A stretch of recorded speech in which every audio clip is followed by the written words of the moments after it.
Good afternoon. Anybody watch Shark Tank in here?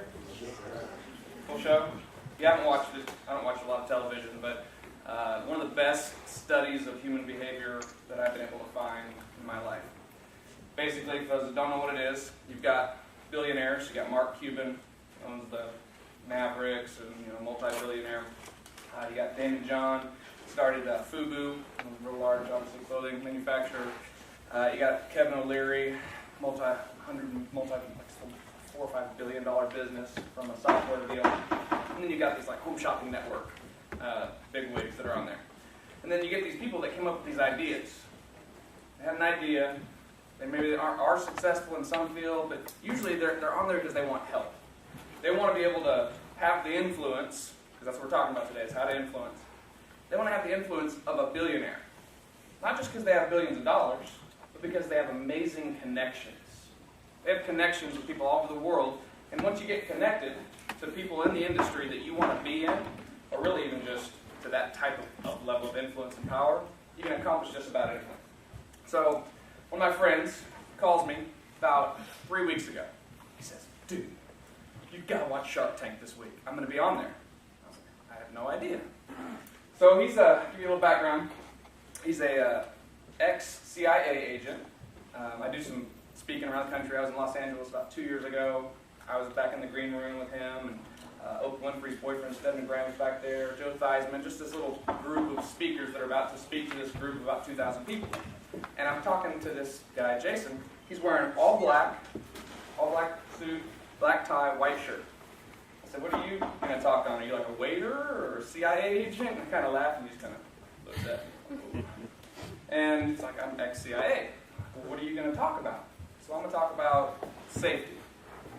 There's a lot of speakers in this audience that I'm at, and a lot of them don't know how to protect themselves. They don't know what to watch for. They're in airports. They're all over the place, but they're afraid sometimes. They don't know how to essentially defend themselves. So he teaches a spy course. Did anybody happen to see the Shark Tank episode with the CIA agent in it? Raise your hand if you did. A couple of you. Okay. So he teaches this course. So he gets on Shark Tank. Damon John gives him $150,000 for 45% equity in his business. And I'm thinking, while I'm watching the show, oh, he gave up way too much. But when I'm talking to him, he says, all I wanted was to get that deal with him. I would have given up 60% to work with Damon. So I'm sitting there, well, why? Why would you give up so much? And he, first off, it took him almost 2 years to get on Shark Tank. He had to work with so many people and constantly be trying, constantly be pushing to get on there. Then he watched once he found out he was on, every episode of Shark Tank ever. It's like a lot of episodes. He studied the buying habits. He studied what they did with their pen right before they decided to say no to somebody. When I say he researched, he went off and researched. And his whole goal was to get one deal with Damon because of all of his connections and how much he likes handguns and self-defense. So he gets the deal. I go to this course. I was in Las Vegas all last week. And here's how it works. The first day, we're in a Las Vegas house with one of my business coaches. There's 20 of us. And it's the CIA agent, and he's teaching us these things. He puts, everybody ever been duct taped before? Have your wrist duct taped together? Maybe some of you shouldn't answer. But it's not that kind of a seminar. So you duct tape your wrists, right? And if you've ever tried to get out, he's got 4 of us, a bunch of buff guys, and then me. And he's like, get out of it. You're trying, and you're thinking, you're biting it, can't get out. In 2 seconds, he shows us how to get out of duct tape. And I'll just give you the tip if you want to try it. Whenever somebody's going to go duct tape you, you put your elbows together and do it like this. And then they can duct tape your wrists. I don't care if they do it 30 times. It doesn't really matter. Tight as they want to. Circulation cutting off. Then when you're ready, you just lift your arms up, and as you pull down really hard and split your wrist, and it just goes, and it's like butter. It comes right off. He teaches how to get out of zip ties. At one point, I was in a trunk with a bag over my head, with Smith & Wesson handcuffs, like real deal police issue handcuffs, and a bobby pin in my pocket. And I got out of it in 11.6 seconds. Before that, I didn't think it was possible. I thought it was like, Houdini stuff. It's the only way people got out of it. I'm telling you this story because that was fun, And I do a lot of speaking. I've got, my wife is here. I've got 3 little daughters, 6 years old, 4 years old, 2 years old. So I took the course to learn to protect them, to learn to have influence over our surroundings, to learn to have awareness of our life, so that we're safe. But in the end, I learned some things that there's no way I would have learned elsewhere. Because the second day, after a whole day of training, they bring you down to the Las Vegas Strip. And we're in this cool little, like, I guess it's a martial arts studio, and they're showing us some throws and how to take a knife away from somebody. And all of a sudden, these masked, about 10 masked guys come busting in with these assault rifles. Get down! Get down! And you're just like, oh! And they bag you, they zip tie you, and at first, you know, it's just part of the gig. But after about 10 minutes of them screaming and slapping the mats, and you're kind of, you know, some of the people in the class are crying. I was one of them, no. But then they say escape. You got to get out. So then you do whatever techniques. If you have a rope, there's a way to get out of the rope. I mean, they taught you all this stuff. Then they have a piece of paper that's by the door, and it's got a series of missions.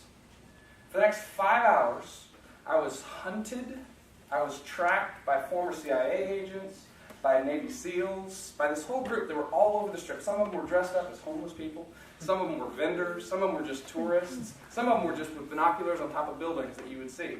But their job was to just be able to reach up and put their hand on my shoulder. If they did that, I was dead. Game over. Go back for your debriefing. If they didn't, you got to keep going until you got to the final mission. At one point, I called my wife, and I was like, and I'm in a little safe zone, you know, I'm kind of scared out of my mind, heart's beating, and I'm like, this is the coolest thing I've ever done. This is so fun, right? So, I mean, like, at one point it says, go to the Riviera. Behind the Riviera, the self-parking, there's tennis courts. In the middle of the tennis courts is this palm tree. Behind the palm tree is a little bag, and in the bag is your next set of instructions. But be careful, because this is where a lot of people get caught. So you're just like, I mean, when I tell you it was fun, but it was scary. But then you had to do something called social engineering. Have you ever heard that term? Social engineering is essentially influence. Social engineering is when you have to, let's say, in this case, I had to talk somebody into letting me use their cell phone. That sounds pretty simple, right? But in today's day and age, you walk up to somebody in Las Vegas, in the middle of the street, and say, hey, excuse me, can I borrow your cell phone? All right, and then this is what happens. I have to dial this phone number. This is part of my instructions. I have to say, Mr. Smith, the package has been delivered.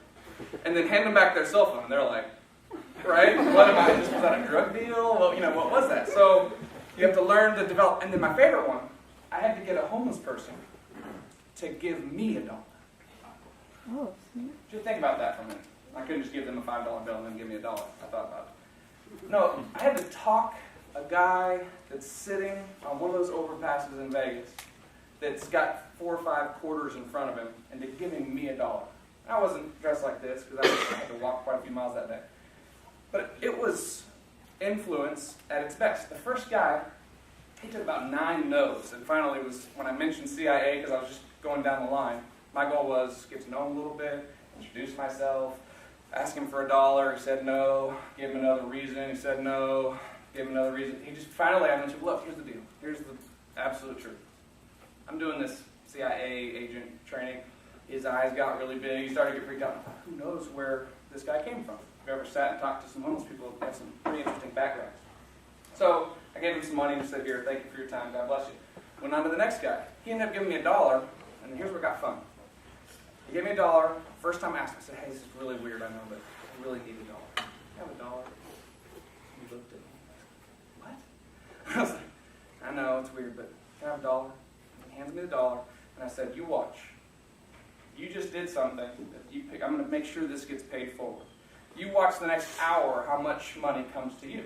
So I went inside the Treasure Island right there, the escalator. You can't really see where I was from where the homeless guy was. David was his name. But the next 3 people up the escalator, next 3 couples, I said, hey, I don't really do this a lot. I don't always give money to homeless people depending upon what the scenario is or how much they got their beer in their hand or whatever it is. Each person, there's no judgment if you don't give, but that guy right out there is really nice. His name's David. If you could give him $1, $5, $20, it really mean a lot. So I watched these next 3 couples just dishing out money to him. And about the 3rd person, I looked, he's like looking up at the sky like, what? what's going on, right? So I had influence over him. He did something for me. Then I had influence on some others. So here's what we're going to talk about today. Pretty much got everybody's attention, by the way. Good job. Everybody's really engaged. I'm Forrest Hamilton. I'm Assistant Director with Universal Coin and Bullion. We're about almost $100 million a year gold and silver business right here in Beaumont, Texas. You see some books. These are some pictures of me on these books. When I talk today about some of my accomplishments, please don't look at it like I am breaking my arm, patting myself on the back. I don't like talking about myself. It's much better to have somebody else do it or to have it come from a different place. But in an effort to help you understand how to influence inside of your life, influence yourself, influence your future bosses, influence your mate, influence your parents, influence your kids, the best story I know is the one that I'm living. I've read a lot of books, watched a lot of movies, met a lot of people, traveled the world, but the best one I know is to be able to teach you mine. So I'm going to tell you my story. Who's heard me talk before? Raise your hand if you've ever heard me talk. So I got 3 or 4. Okay, good. So this one, I'll only be more than you. So, no, just kidding. So I started out, the reason I relate well to audiences, and by the way, I am terrified of speaking. Like, I was the guy 3 years ago that if I had to talk to a group of about 4 people, I would pass out. I was like, turn red, maybe I can still get out the door. And then I realized that I had something that I wanted to share. And then I had to figure out how do I deliver it without looking like a complete idiot, right? So this is kind of the story how that works. So I started out, my dad was born in Beaumont. He was raised in Waco, played football at Baylor. He went to a little place called Vietnam. Most of the people in here don't, maybe your parents were in it, grandparents, some of you maybe. But he was a chopper gunner. So he was the guy that was in the window with the big gun. And then he got shot down 3 times. He was the only survivor 2 out of those 3 crashes. His best friend, they called him Crazy Eddie, was the guy that fed the bullets into my dad's gun. By the way, if you don't know how they sent the guys over back then, they essentially, you would draft, but it wouldn't just be a draft, it was a draft where you're sequentially numbered for the people in your area. So you went over with your best friends because they felt like Forrest from Beaumont would be more likely to fight with harder for Steve, that was his high school buddy, than some guy from Nebraska he's never met. So consequently, you were over there and got to see a lot of your buddies die. Well, Crazy Eddie's feeding the bullets through. One day just says, "David, I love you, but I can't do this." Jumps out of the helicopter. So my dad was very angry. He went from your all-American boy, football player, 6'4", 250, good grades, off the reservation. He became what they call a boonie vet. So today it would be PTSD, post-traumatic stress disorder. Then he just went up into the woods, completely off the grid up in Washington State. He delivered me when I was born in those woods. I had no running water or electricity until I was 15. So you can imagine, this is like the 1980s, early 80s. It wasn't very common then. And so I was picked on, amazingly. I would get on the school bus, and I smelled like chickens and rabbits and goats and pigs. Couldn't have a shower, right? I'm wearing moccasins, they're wearing Nikes, right? I mean, I was the easy target, there's no question. So I didn't have a lot of self-worth. In fact, by not a lot, I mean like 0. I thought of myself as I was everything that the kids were saying. And so for a long time I felt sorry for myself. Not a very healthy place. I had no influence over anybody around me. I had no influence over myself. My life just sucked, essentially. But then this little thing happened, is I was pretty good at sports. Growing up on a farm, we have a car most of the time. So if I wanted to go somewhere, I was running or I was riding a bike. So I was pretty fast. I had a chainsaw by the time I was 8. I was cutting wood. I was pretty strong. I didn't have a huge frame, but I was pretty strong. So all of a sudden I got on a football field, and by the way, I didn't have a TV. So when the coaches would give me a playbook as a freshman in high school, I didn't go home and play video games. I didn't have a video game. So all I did was read the playbook, study it. I read a lot.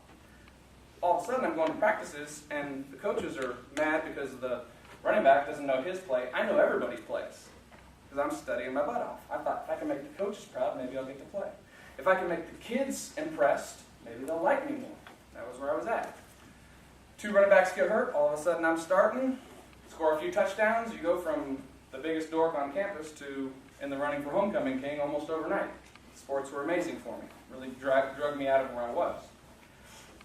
That being said, my entire sophomore year, I was mad. I was mad because I was the same kid. I didn't change. But now the girl that was really egging me the day before wants to date me because I can catch a ball? I was bitter.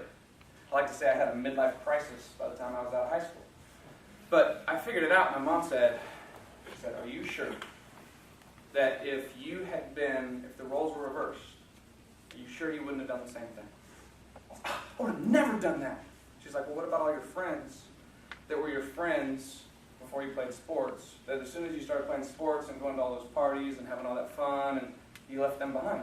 Oh my God, I'm a made-for-TV movie. I just became that guy. And so I figured it out. So the end result was I realized kids are just kids. I have no bitterness. I don't feel sorry for myself. My upbringing is a lot of the reason why I'm successful. So that whole story goes to tell you that I didn't believe I could influence anything. Therefore, I didn't. I was miserable. As soon as I believed I had influence over something, which was sports, I felt like outside those lines on the field, I'm nobody. Inside them, I could have some control. And that's really what this is going to boil down to. So, who has ever heard of this book? It's called Influence, The Psychology of Persuasion. It's Robert Cialdini. If you haven't heard of it, and you don't have it, I know you probably don't really feel like reading again. You've been reading for a lot of years at this point. But please get this book. Even if you just put it on your shelf for now and read it, please get it. I don't care what field you're in. You don't have to be a salesman. You don't have to be a doctor. This book right here is great for marketers. It's great. Has anybody read this book? Okay. It's phenomenal. It's really helped to help me understand some of the things that we do naturally. So, I have a amazing 6-year-old daughter. Her name's Taylor. She's the sweet one. She's extremely sweet. She does everything she's told. She eats whatever she's supposed to eat. Doesn't really do anything wrong. I have Tinsley. She's our 4-year-old. She's the little athlete. She's kind of a pleaser, but then she also will bite your arm off if you don't give her what she wants. So she's kind of in between. And then I've got Trinity. She's the 2-year-old, freshly 2. And she is a manipulator. When I tell you, by the way, and that's why I bring her up, what's the difference between manipulation and persuasion? Anyone want to give it a shot? Yes. Manipulation is where you kind of twist things around. Persuasion is where you just talk someone into something. It's good. So, Zig Ziglar said it like this, because the word manipulation, I couldn't stand it. I still can't. Don't like it. There's a negative connotation to it. Manipulation is when you do something and all you care about is yourself within that. You're not necessarily trying to hurt somebody else, but you don't really care if it does hurt somebody else, as long as you get what you want. So it's just it's just selfish. My 2-year-old is selfish. Well, it's not like she's going to be anything else at this point. She doesn't understand, she hasn't learned yet the difference between the two. All she knows is she wants the sucker. And if she asks Daddy for the sucker and he says no, she's going to ask Mommy. And if Mommy says no, then she's going to try crying. And if that doesn't work, then she's going to try batting her eyes and say, "Love you, Daddy, carry me." And if that doesn't work, then she's going to just try to steal it. She don't really care. She just wants the sucker. Okay? Persuasion is when you do something with the intent to benefit both parties. So you can talk somebody into something, but you want what you want out of it, which is okay, but you're also concerned to make sure that the person you're persuading gets something good also. All right? So what's cool is manipulation is easy, and it's inherent in our nature to take what we want. Persuasion is something that we learn, and it's something we really have to practice. Because in our root being, we just are in this mode called survival mode. And that brings me to the arc of influence. I want you to write these 4 things down. So imagine there's this arc, and it starts with survival mode. Then it goes to stability. Survival, stability. Then it goes to success. And it finally ends in significance. So you think about where you are in that arc. If you're in the survival mode, that's my 2-year-old, because she can't really imagine what significance or success is. All she knows is, take what's mine, give me what I want. And then as you grow, you start, so imagine you graduate. Who's graduating within the next 2 years in here? Planning to be in the job. Awesome. Okay, good. So talking to a good group. For me, not for y'all. That's manipulation. And so you're going to go out, you go get a job. Now you got a job. You're wanting, is this the right job? I don't know. I'm trying to just give me the job. Whatever I got to do, just give me it so you get it. So now you're in surviving. Now you start working the job. You're working there for a few months. Okay, now I'm starting to get a little stable. I'm not really afraid that I'm about to be jobless, but I'm also not necessarily where I want to be. So you're just basically surviving, but now you're starting to get a little stable. Get a little money, some paychecks. Maybe they give you some insurance. Now you get promoted. You get a raise, you get promoted, now you're in success. That's usually where people stop. Because up until then, you may have had some good motivators. Do it for your family, do it for your parents, do it for whatever. But usually it's about you. Work, that's our core, basic. I want a job for me, I want money, I want to be able to have some nicer clothes, I want to be able to have a house, I want whatever. Then it's that stability. Now you're starting to feel a little better about yourself. Then it's that success. Now you're feeling great, and usually that's when things get bad. That's when relationships get bad. If all you do is get to a successful relationship and you don't continue to grow it, what happens? You're gone. It's like, if you look back, what's the rate of divorce in our country right now? You know? What is it? It's Over 50% divorce. Right? How many people stay in one job their entire careers? I don't think I've ever met one. Right? So you think about that, and then finally, what is significance? So if you're looking at this arc, at the difference between survival and significance, how would anyone want to try to define significance in this context? Important. Say again? Important. Importance. What else? Anybody else? Scale of preference. Say again? Scale of preference. Okay, scale of reference. It's less, goes from selfish to selfless. As soon as you start to give back and to do things for other people throughout your life, throughout your job, throughout all those aspects, is when you start to have some real peace, some real confidence. That the greatest definition of success I ever heard was a guy named Earl Nightingale. And he said, success is the progressive realization of a worthy ideal. Success is the progressive realization of a worthy ideal. Because as soon as you stop, that's when you have a midlife crisis. So now I'm going to break down some methods. This is from Cialdini's book. And I'm going to give you some examples from my life. I'm going to give you some examples, hopefully, from y'all's lives. But these are kind of superpowers.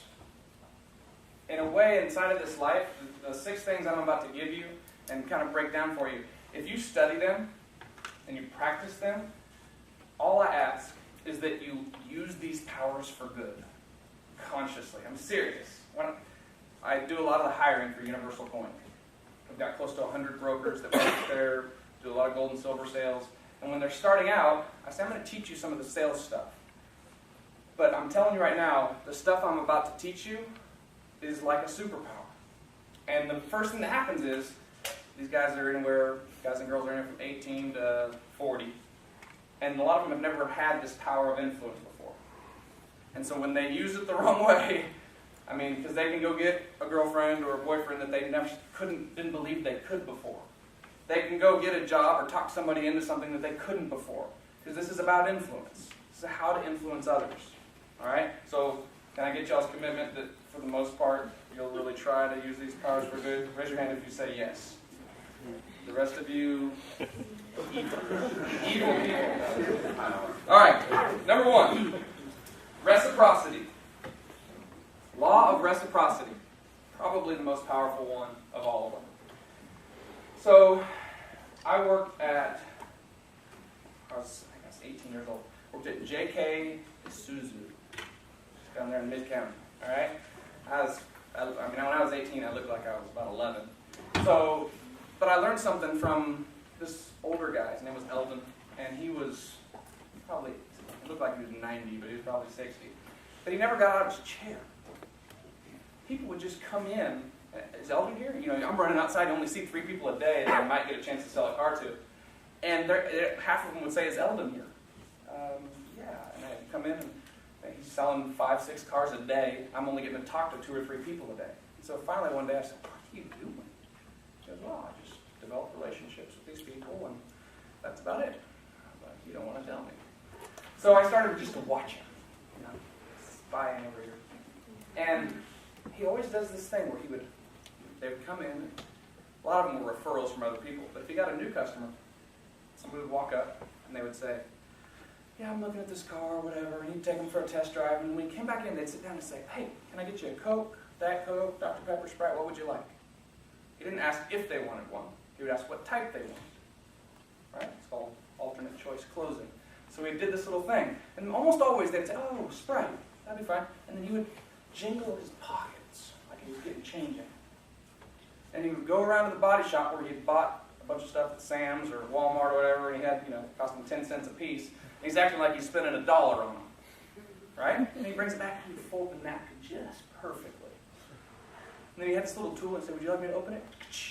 Hand it to him, right? And they were always like, wow. And he said he closed more sales and was able to get further in there because he had, and by the way, he didn't lie, he did buy them. He made a show of it so that they would know it wasn't provided by the dealership. The show, the jingle of the pocket, was intended for them to understand he was buying something for them and they felt obligated. This year at Christmas, my wife Stormy says, yes, I'm Forrest, she's Stormy, those are her real names. My wife says, so, just to protect some names, she says, Johnny and Susie just found out they got us a Christmas present. Now we have to get them one. I was like, what? I don't even know their last name. But we're about to have to go buy a present for them. Well, we decided not to. We didn't buy any Christmas presents this year. We had our kids make Christmas presents. Does that sound like a good idea? Ended up being a sweatshop. I was like 14 hours into it, and I'm like, one more cup, But the point is, guess what? Johnny and Susie got a cup. My kids made a cup for somebody I don't know their last name because we found out they were going to give us a Christmas present. It happens, it's natural. So, how do you do it? How can you, in your life, create reciprocity? Just start paying attention. The best way is pay attention to the way you're doing it, or the way it's being done to you. If you feel obligated to somebody at some point in the next week, try to figure out what it was they did. They feel uncomfortable until they sort of balance that scale.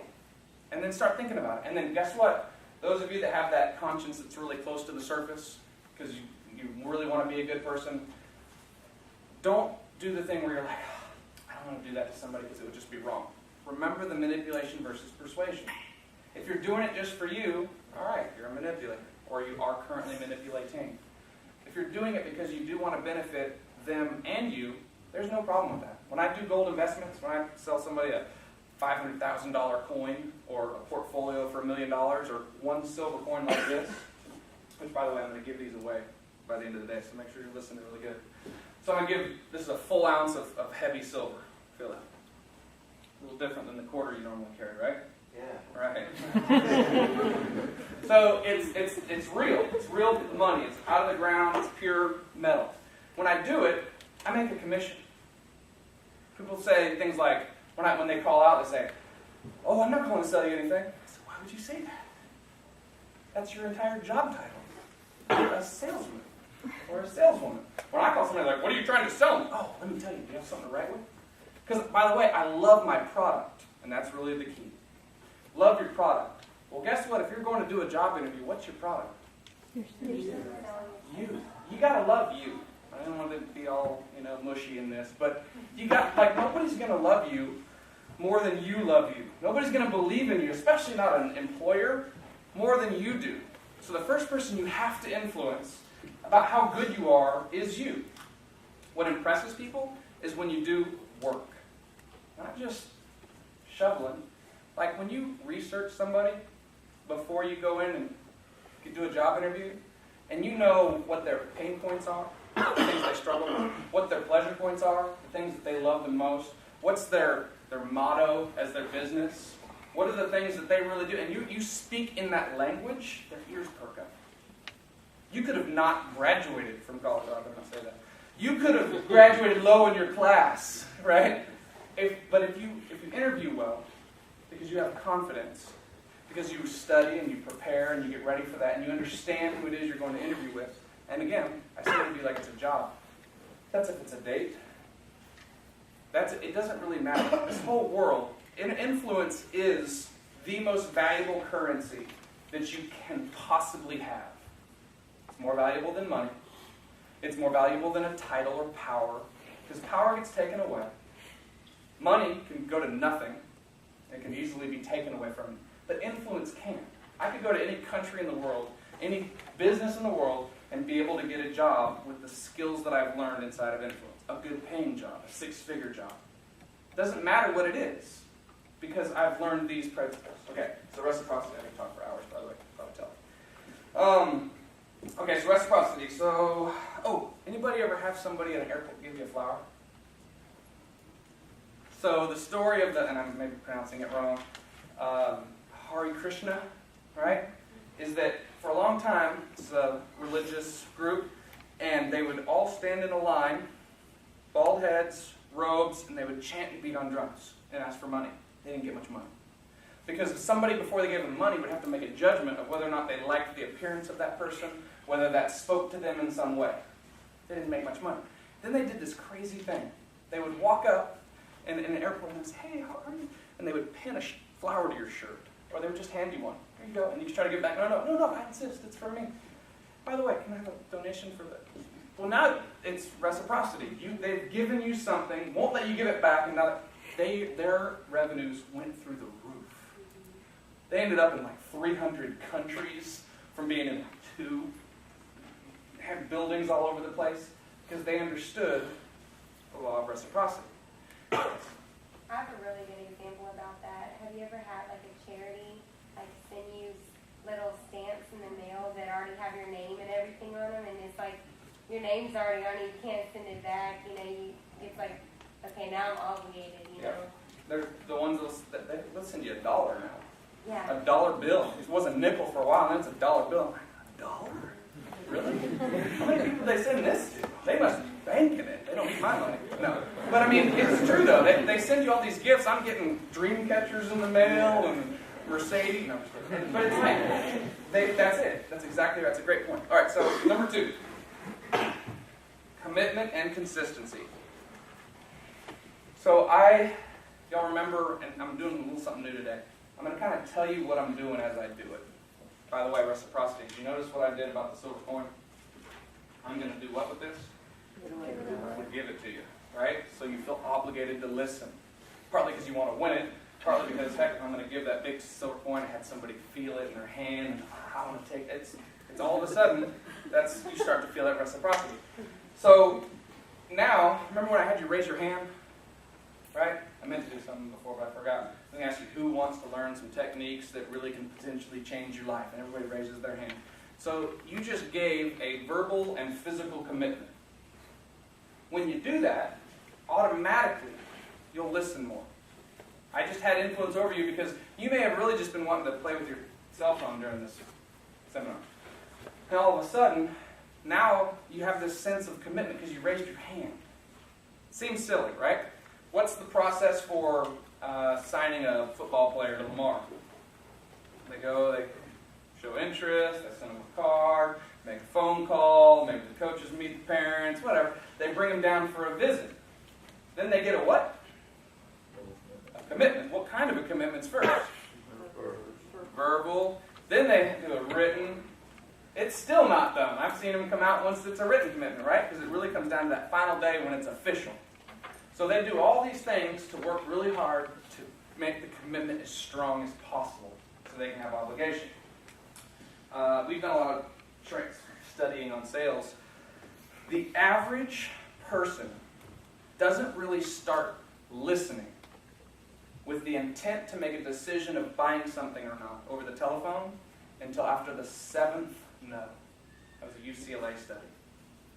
The 7th no.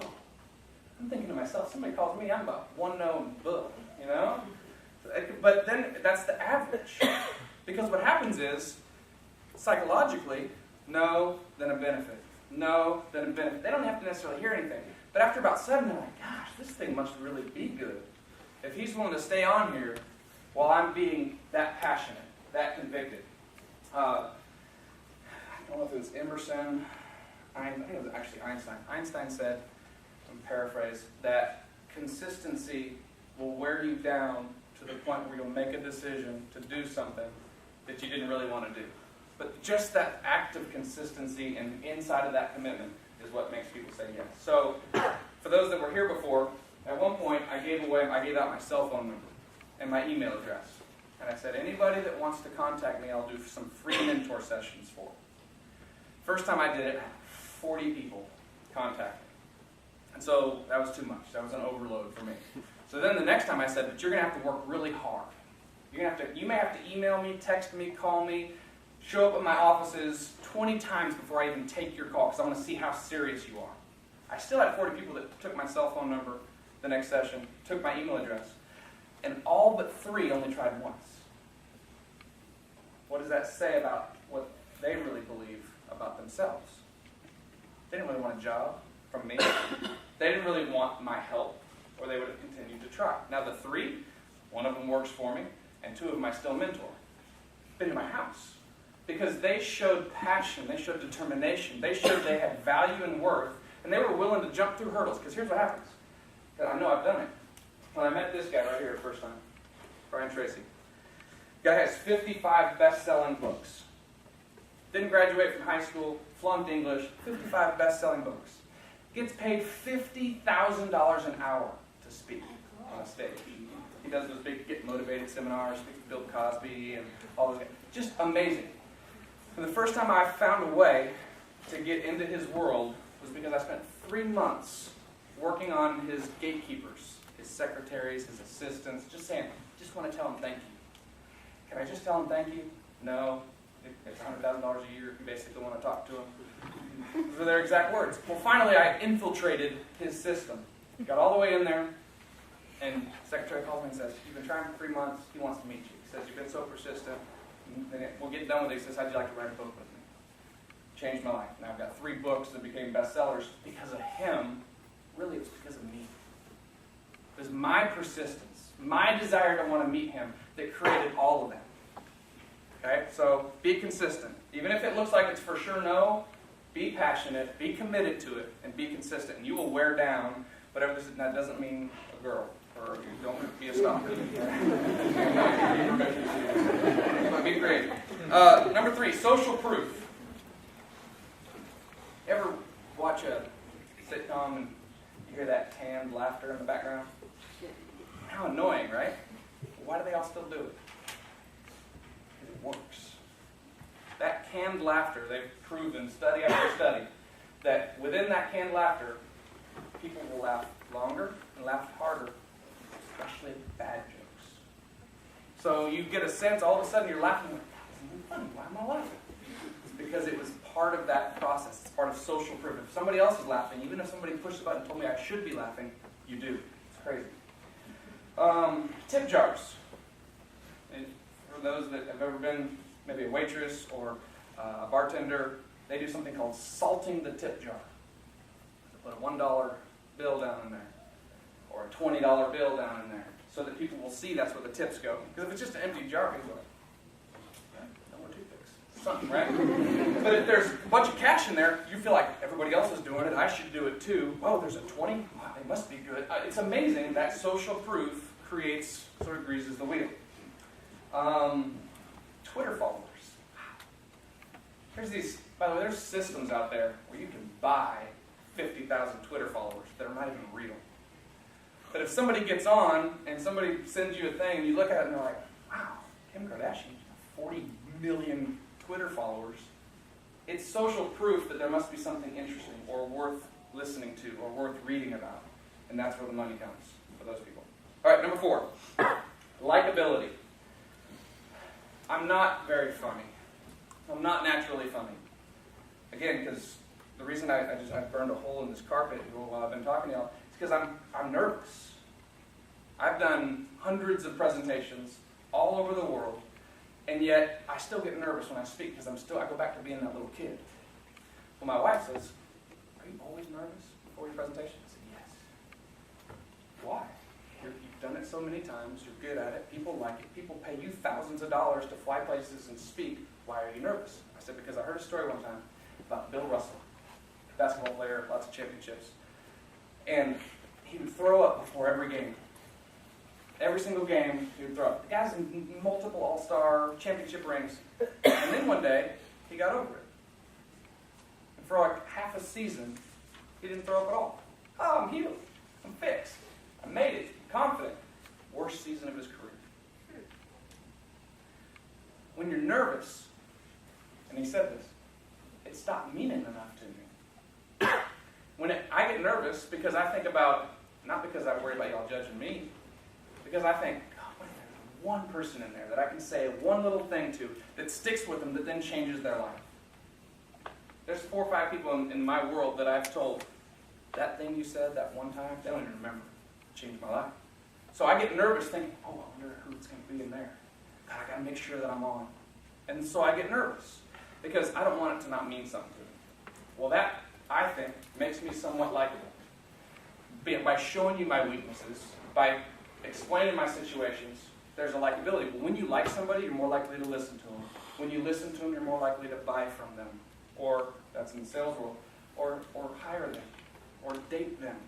It always comes back to the same fundamental principles here. So likability, be likable. How do you do it? Compliment somebody. If they're really tall, don't say, I love how short you are. No, be genuine. Find something about them that you actually really like.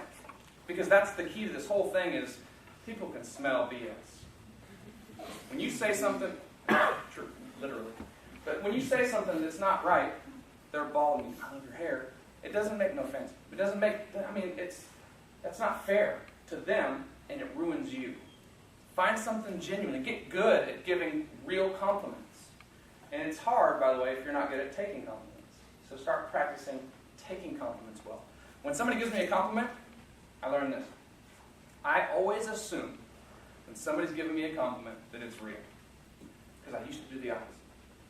My wife finds my yearbook one year, and this is when I was sophomore high school, and so I still didn't have a lot of girls liking me at that point.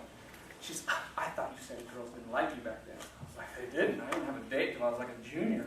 She's like, well then why does this girl, she's like a captain of cheerleader. She wanted you to go to, hey, come see me at my parents' house over the summer and put her phone number. I said, oh, she's probably just messing with me. She's like, no, she wasn't. She was wanting to mess with you. And I was like, what? Oh, I literally looked at every positive thing as a negative because of how I was looking at myself. So think about it. If somebody gives you a compliment, just take it and feel it and don't worry about whether it's right or not. Because if they meant to hurt you and you took it as a good compliment anyway, how does that hurt you? They'll let you know. They're like, that's supposed to hurt his feelings. No, let me get back over there and hurt his feelings for real. Right? But if not, if they meant it and then you take offense to it, you ever give somebody a gin, you're just like, I love you so much, and they're right, you can, it hurts your feelings when you're trying to give the compliment.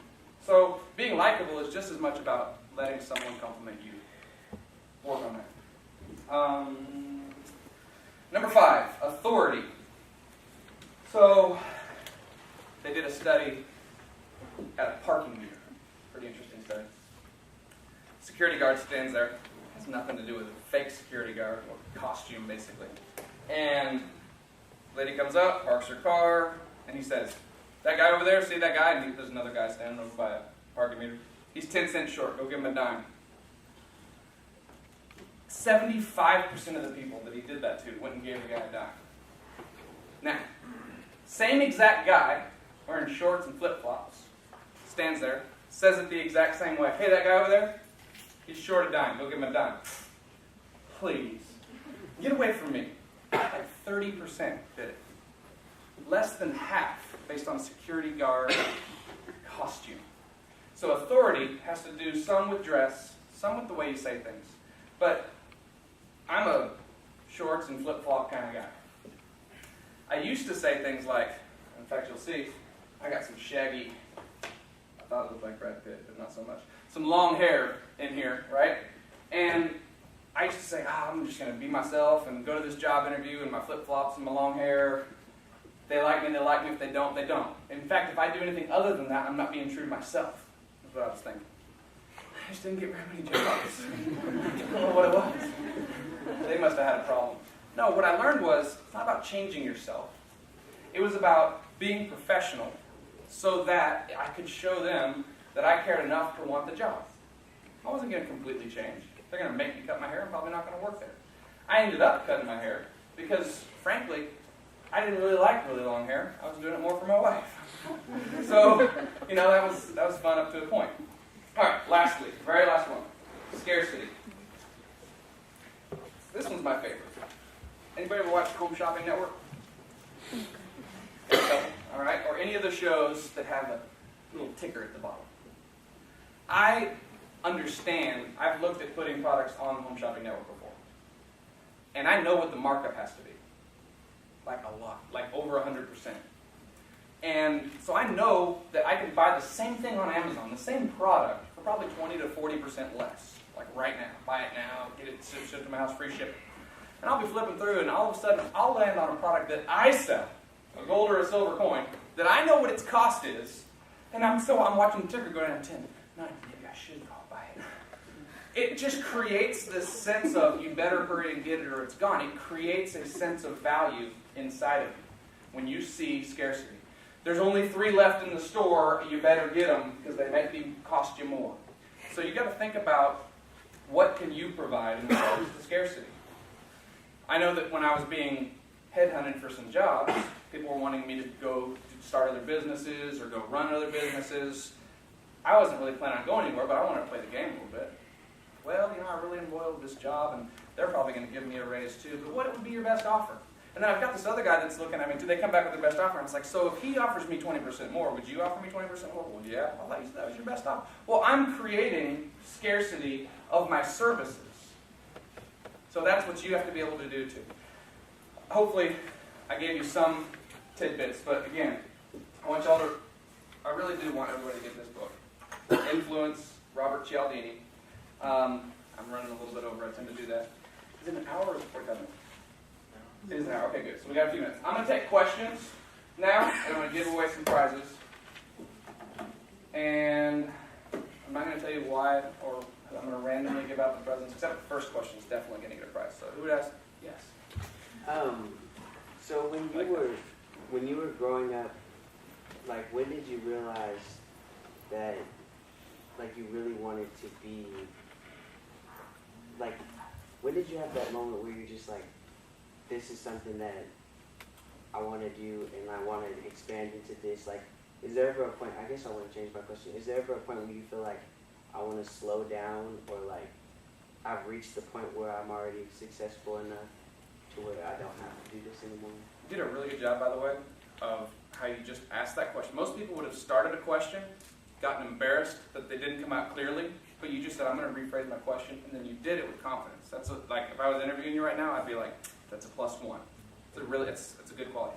By the way, how was a genuine compliment that I just gave him? Does he like me more right now? Serious question, right? I meant it because it's accurate, but also he's in a spot right now where he is fully engaged, and hopefully that'll mean something to him whenever he goes down the road. So I do it without thinking now because it's become effort and repetition are the mother and father of skill. So as you just practice this stuff over and over again, and then by the way, put yourself in a position where you have to ask a question. Put yourself in a position where you stand out from the crowd a little bit. Okay? Answer your question. Yes. By the way, here I'm going to give you your choice of book. So just you can pick which one. One is called Pushing to the Front. It's about how to get to the front of your field. One is the only business book you'll ever need, and one is called Think and Grow Rich Today. Which one do you want? You want this one? All right.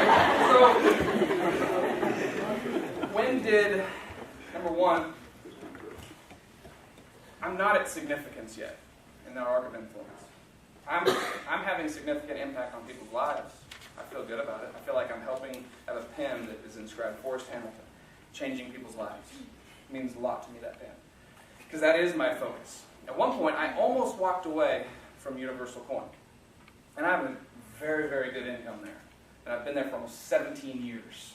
So I've poured a lot of time, a lot of 12, 13, 15-hour days, a lot of 70-hour weeks, a lot of sacrifice. But I almost walked away because what I really wanted was to just go speak to like millions of people a year to convey something to maybe change their life. Because that's when I feel the best.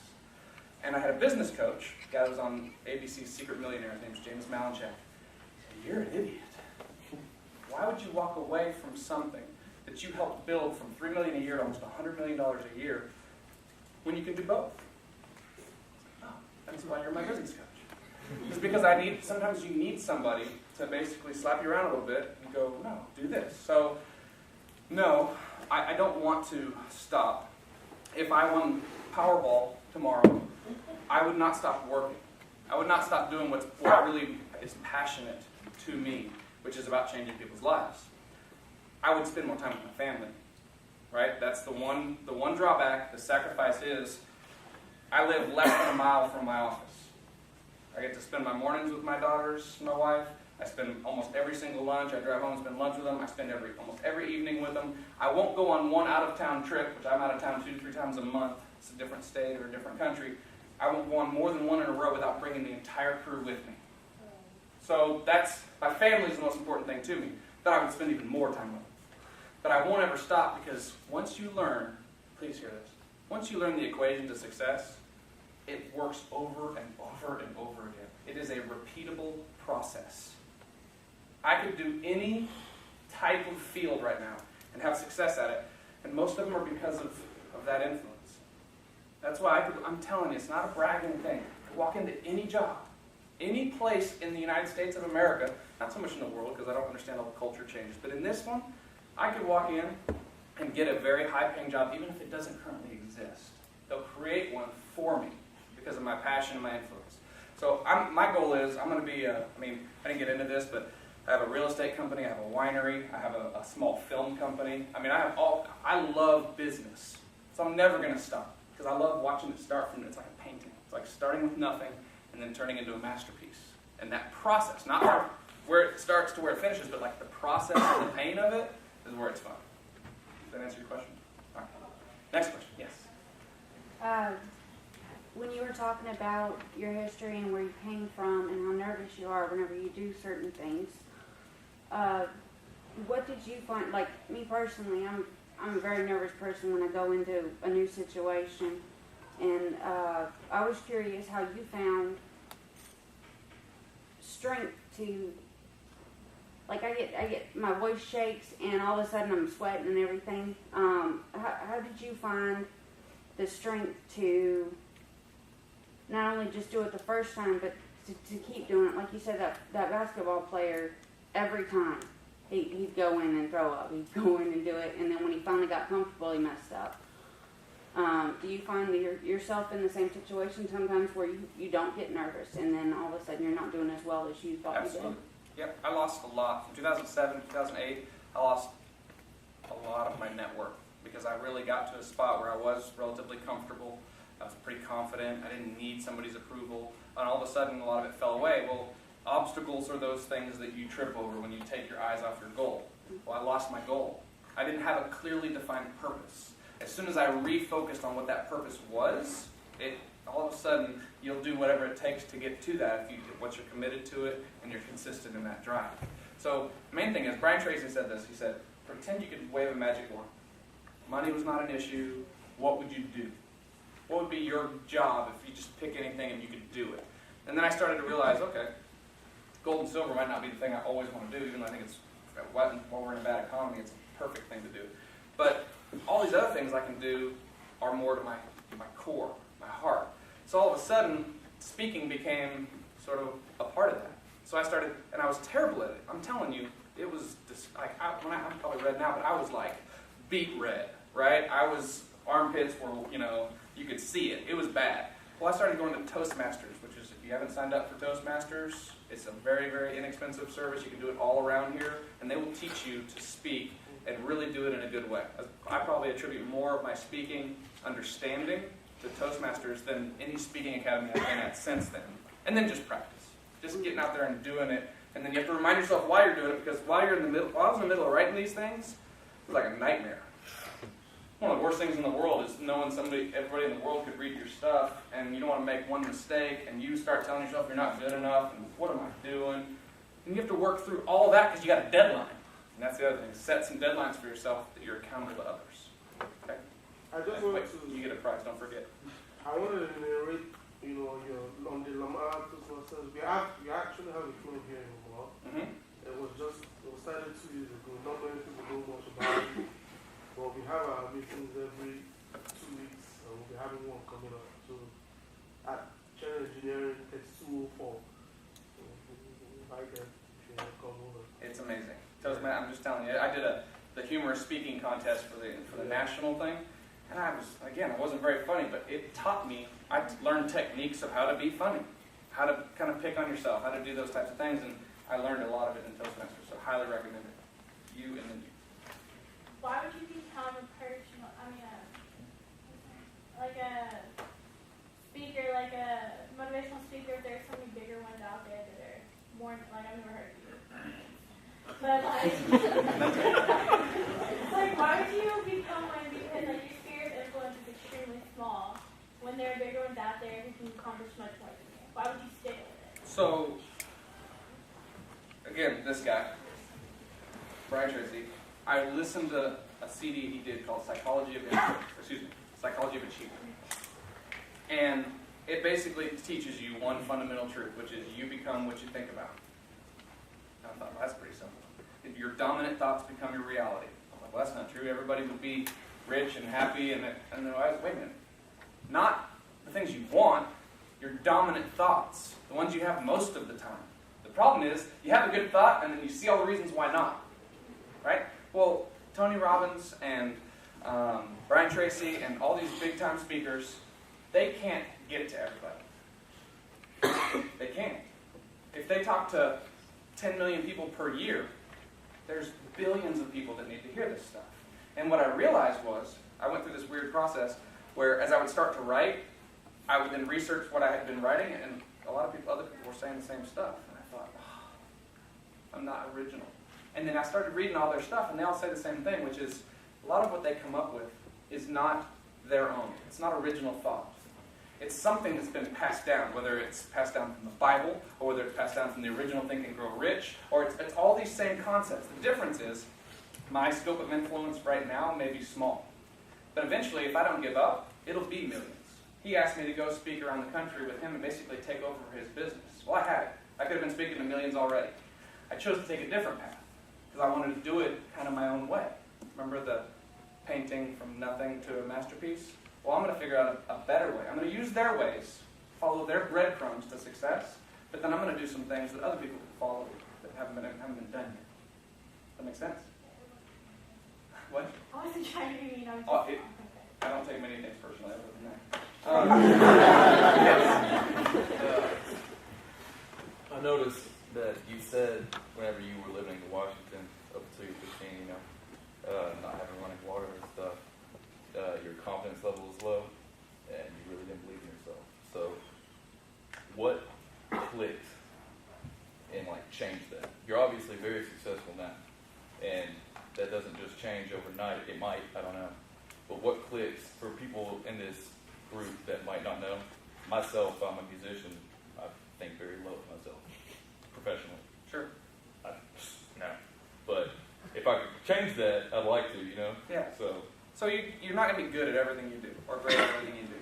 There's some people who are born with certain strengths. There's not many 6'8" guys that are going to be the running back on a football team. They have certain things that are their strengths. But you need to find what yours are. And the best way to do it is ask your mom. Ask your best friend. Ask some people some tough questions that you normally wouldn't do. What do you like about me? I know this is kind of weird, but ask them.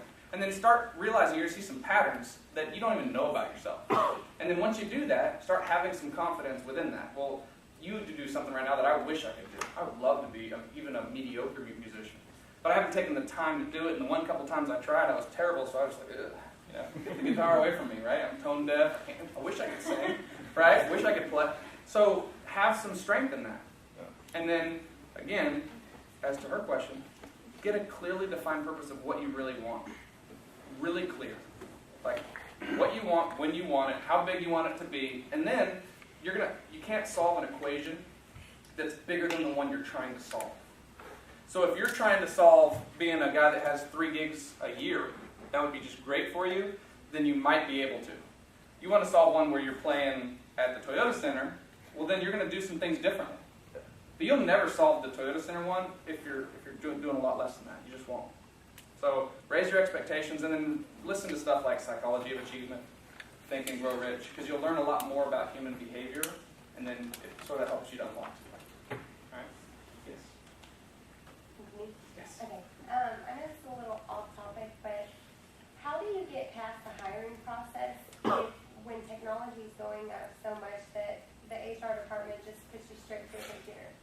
You know, like when you have, it's very difficult to sell yourself when you cannot get into the actual interview. When they just send your resume through a computer and say, okay, well, like for me, for instance, okay, I may not have a 4.0 in college, but if you see my background, if you see like some people, you know, just have it to where they don't have to work, they don't have to do this, they don't have any, they just school, that's all they have to worry about, you know? So I feel like, you know, when you have somebody that has much more qualities that can balance everything in between, you know what I mean? But you can't just show that through, you know, like through the computer. Don't give the determination of a job or not to the computer. You can submit it.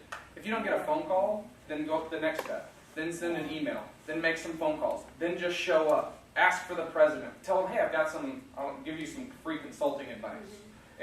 Here's your free consulting advice. I've attempted to sign up for your business and work for you because I know I can be of value to you, and yet I can't even get past a computer.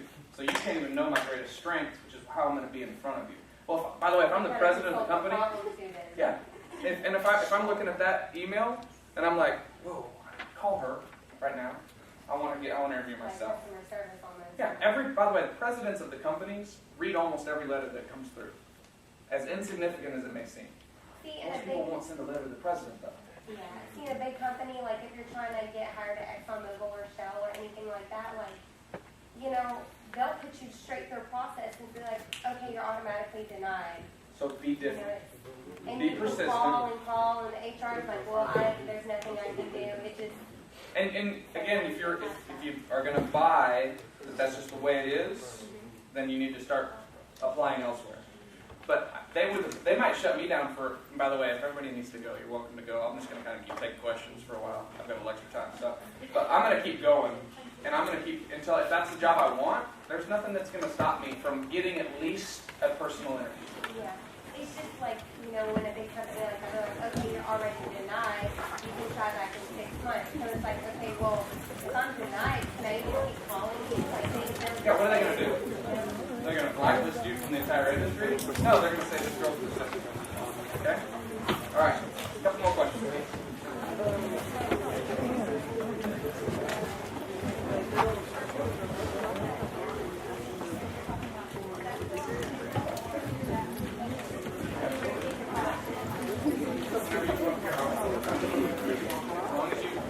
Jump through all the rules, and they probably make about 10 attempts, you will have some personal attempts.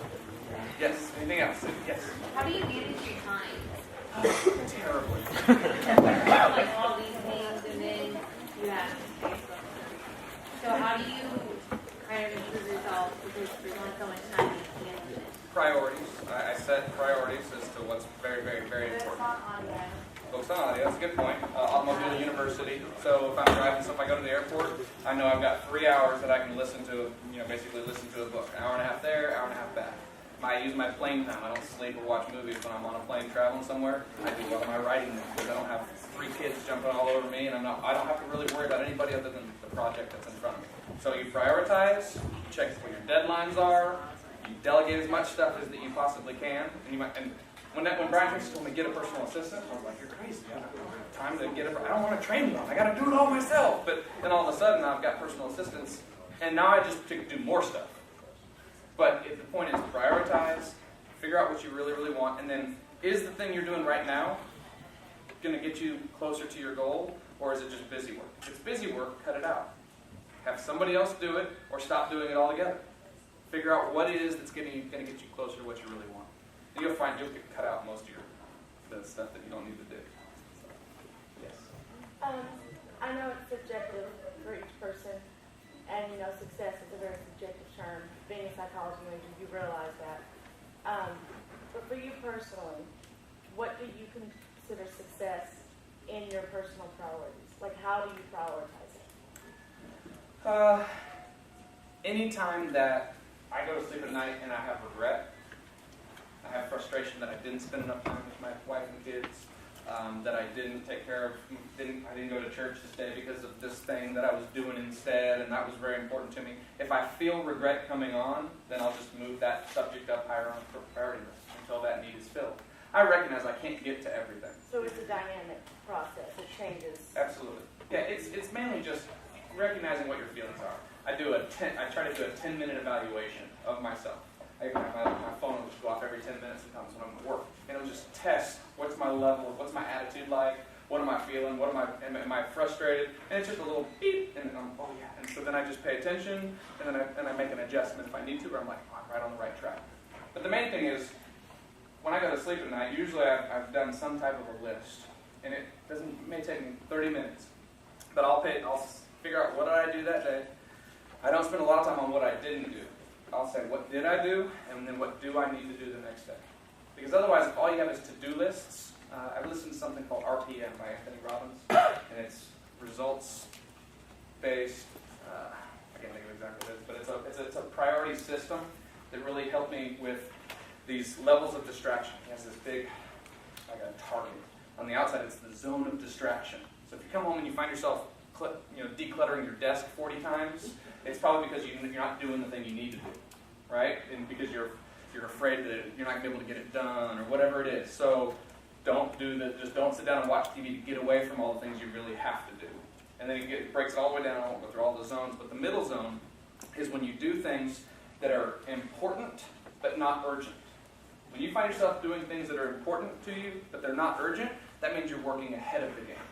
If you're doing things that are urgent and important, like if I have a heart attack, it's urgent and important that I go to the hospital, right? The problem is, the reason I had the heart attack is because I didn't eat right and exercise when it was important but not urgent. So I classify those aspects, prioritize it based on what I want to accomplish, and then make adjustments. I recommend the RPM, Anthony Robbins. Yeah, It's very really amazing. It's Yes. a really easy audio listen. For So sure. you can just listen to it over and over and over and get something different from the same, 30 minutes. You can get something different each time. Amen. Anthony. Yeah. School. Yes. I started writing. At what point or who Thank you. did you first realize that you were making a difference on someone? Because I'm a single mom, and regardless of what I do as far as school and my career, my biggest thing is I got this teenager that don't want to do anything, and no matter what, and I see the potential of her. She plays the flute, and I'm sitting there, and literally to hear her play, I'm sitting here in tears because I'm so, you're so beautiful. Oh, it's sucking. I don't want to do this. So, at what point do you feel like that you saw where you actually were making that difference in someone? And You just do what's right. It doesn't matter if you just had failure or you just had success. Keep doing what you know to be right. And then that consistency eventually those seeds that you're planting, the ground's not fertile right now because she's a teenager. But when she's 28 or 38 or at some point she's going to be like, God, Mom was smart. Right? I mean, really. And then, because if you stress about it and you worry about it and you freak out about it, then they're going to stress and worry and freak out too, because not only they know they're not doing what you want them to, they know they're not doing what they need to be doing, and they're hurting your feelings. Well, now it's the end of the world to them. So just keep doing what you're doing, and you are having an impact. I mean, you can tell based on, not every action is right? Sometimes like over-parenting. I don't want, shh, you're two, be quiet in a restaurant. Really? They're gonna do some stuff, but give yourself some perspective. Think about when you were a kid. some of the stuff that maybe your parents did or didn't do, those around you, and then how it had an effect later on. Yes. For your book, for the book Influence, what was the name of the author one more time? Robert Cialdini, Cialdini.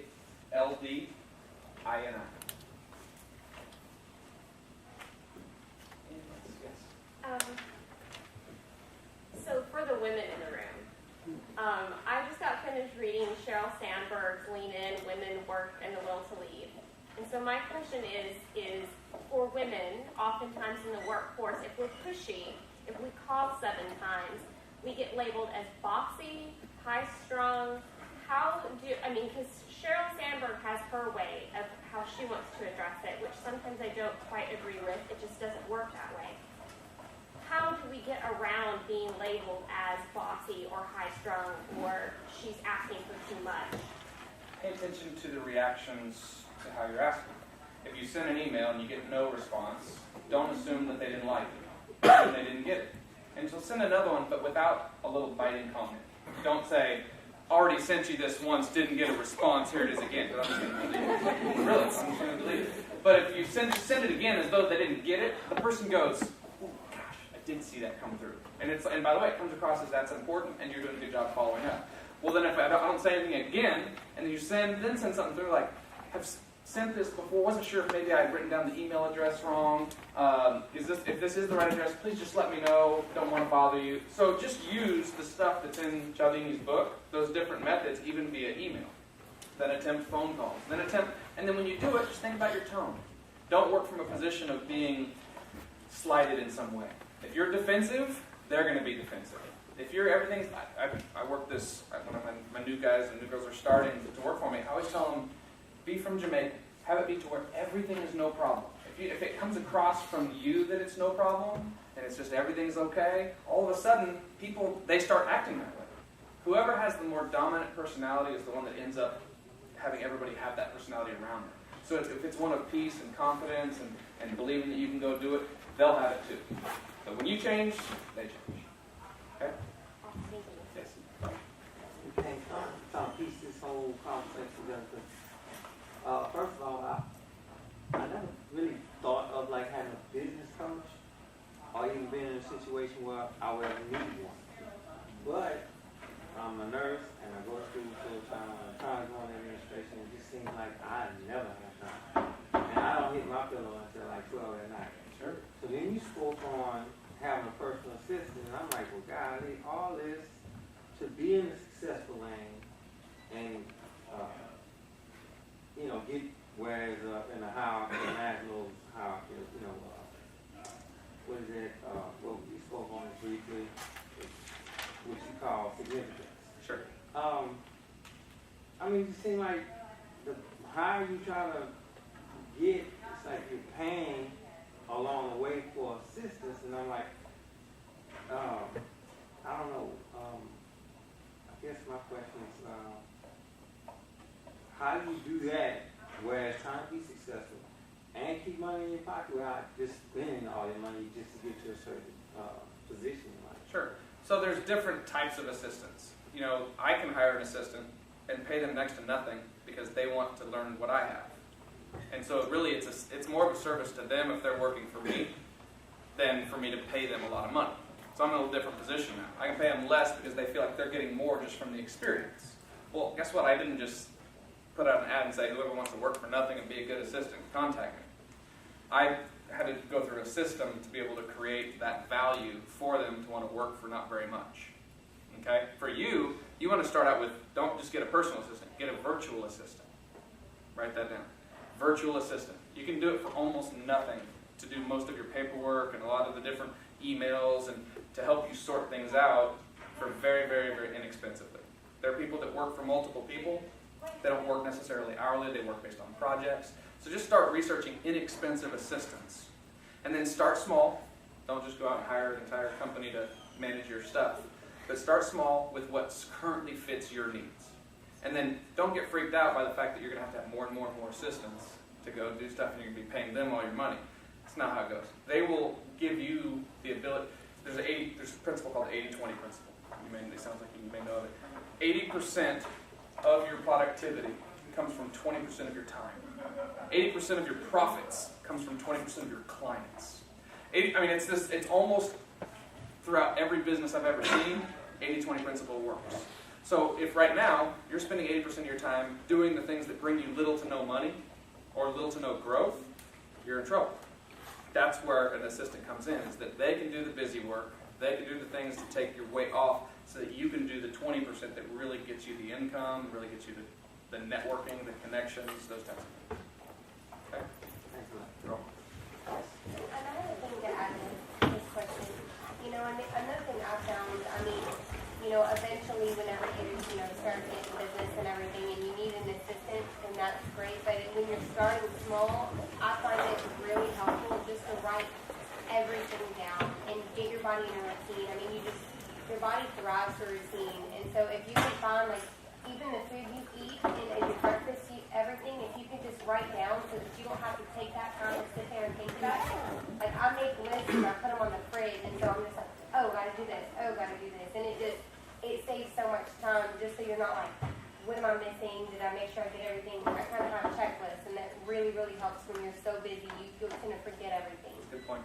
Okay, I'll take 2 more questions. No more, it's fine. Yes? Okay, so it kind of, not to sound bad, but it kind of sounds like you learn more from individuals outside of school than actually inside school. Without question. So how did you go about finding those individuals and kind of deciphering who would be best for you to learn from? I'll say 2 things. So one, so that they do bring me back, because I do enjoy doing this. If I would have done this somewhat differently, while I was in school, I didn't have this mindset. I just wanted to hurry up and get out of school. And so had I realized knowledge isn't power, because if so, then librarians would be the most powerful people in the world. It's your use of that knowledge, your application of that knowledge. Well, some of my favorite people to this day are still some of my college professors. I just didn't realize it while I was with them. I've made friendships afterwards because I realized I was the kid that was trying to make people laugh, I was still dealing with some of my sports issues. And so, one, start realizing you can learn from everybody in here. I don't know your name yet, but you have awesome input. She's in the class. She's answered some of the questions better than I have. So understand that just because y'all haven't had the financial success, or you haven't traveled the world, or done some of the things that I've been blessed to go do, people around you can learn from a ton. And then the other part is people that have had success want to give back. You might have to work a little bit, but I'm just telling you, from Brian Tracy in this book to this guy, Lee Steinberg. Anybody ever watched the movie Jerry Maguire? So this is the real life Jerry Maguire. This is the top NFL agent of all time, right? They actually made the movie about him. He was Troy Aikman's agent, Roethlisberger. He had more #1 draft picks than anybody, and I co-wrote that book with him. Well, I thought, oh my gosh, am I finally going to get to meet him? I'm at the bestsellers conference, and I walk up, and I'm just like, he's up on this pedestal to me, and I just tell him, he goes, oh, I'm so excited to get to write a book with you. I was like, what? What are you talking about? And so we became friends. His daughter goes to Michigan State now. All of a sudden, he's inviting me to go to a Super Bowl party. Well, I had no idea, though. I didn't know who he was, but give yourself more value than you think you do. All I did was write a chapter in a book that you wrote a chapter in. It didn't make me special. What made me special is that I was one of the few that actually decided to walk up and just shake his hand and tell him that it meant a lot, and then that created a portal that we could actually communicate. So, quit putting people up on a pedestal, number one. They were born just like you. They had nothing. They may have had more money in the bank because it was inherited, but they still had to go figure things out themselves. They may have had an easier path, but they are no better than you unless you make them better than you. They will teach you everything, but they want to learn from you too. So be persistent. These people want to help you, but they can't help everybody. So they put off this, I'm too cool, but really they're like, I wish somebody would break down my door. Not literally, but get to me so that I can help. Can I add to that? Just because I've known him for 14 years and not just his wife, but I get the great honor and privilege to learn from him every day. But I wanted to add, once you define your clearly defined purpose, like what your goal is, what you want to be in life, the key is to find the people in the business or the people in the field that you want to be like, and you follow them. Yep. Find out what they're doing. They all left breadcrumbs. Yeah, success is a process, and that's the cool thing is most of the people that I look up to, they weren't the Wright brothers that went and did, I mean, you know that story of Edison? Edison, when Napoleon Hill was interviewing Thomas Edison, was like, how in the world did you figure out how to get the incandescent light bulb to like really work and be consistent? Because he had these binders, 10,000 documented failures. 10,000 failures. And he's like, how did you do it? How did you finally do it? How did you keep going? He goes, oh, it was easy. I just ran out of things that wouldn't work. And I read that and I was like, whoa. That dude's desire to go, they said it couldn't be done. Everybody, he had all the top scientists in the world working on it, and he just didn't give up. And Napoleon Hill said, he felt like the universe just finally said, Uncle, here's the answer. And so I thought, I'm not even trying to do that. I can't think I failed that 100 times and not had some measure of success in it. So, A, there's a lot of people that want to do, I don't know what you want to do with your life, but whatever it is, there's a whole bunch of people that have had success starting where you are or worse and had success. So unless you justify why now you can't follow those steps, you can. So read about them, follow the process, talk to them, and then they'll help you get there. Okay. Last one. Can I get your number? Yes, come see me after this. Last question. A big part of business is networking. So you go ahead, you go influence that person, you get that person's number, and you do that. Well, after a while, you're so busy with your life. How do you keep that network without, feeling like, oh, well, I don't feel like bugging him, or I don't want to, You're going to learn there's different levels of, when I go to a lot of these seminars that I speak at, I have 2 different business cards. One of my business cards has my work, Forrest Hamilton at universalcoin.com. Well, that'll get answered eventually, but probably not by me immediately, unless it's really important. And then I have one that has my actual personal email that gets directly to my cell phone that I see, and I have to make a decision whether to reply, delete, archive, whatever. So you're going to learn. You have to learn the more people that you, because I've gone to, when I first went to all these conferences and conventions, I had shoeboxes full of business cards. And some of them were with, billionaires and stuff that I knew could change my life. But I just would look at it and go, I don't know how I can get into this guy. And so I just put it back into the box. I wouldn't even attempt. That was when I put people on a pedestal. Now, I'm much better. I use certain apps on my phone. Card Munch, I really like, because you can take a picture of the card. It automatically puts it into your LinkedIn contacts, connects it to your Facebook, puts it into your phone contacts, and then it's amazing. So I've learned little tricks to sort of bring it down to where now I'll put them in categories. This is one that has 4 stars. That's somebody that I connected with. That's somebody that I enjoyed the conversation with. That's somebody that I think can benefit me and that I can benefit. That's the one I'm going to spend the most time with when I come back. Then I got a 3 stars that maybe doesn't have one of those. Then there's one that's 1 star, who's really liked me and really thought I could help them, but I couldn't see what the benefit would be. So if that 1 star starts being persistent with me, then I'm going to want to do business with them. If he doesn't or she doesn't, then I won't go back and do business. So, all right, thank y'all. And those who want to come talk to me, you're welcome to, but really appreciate you guys coming out today.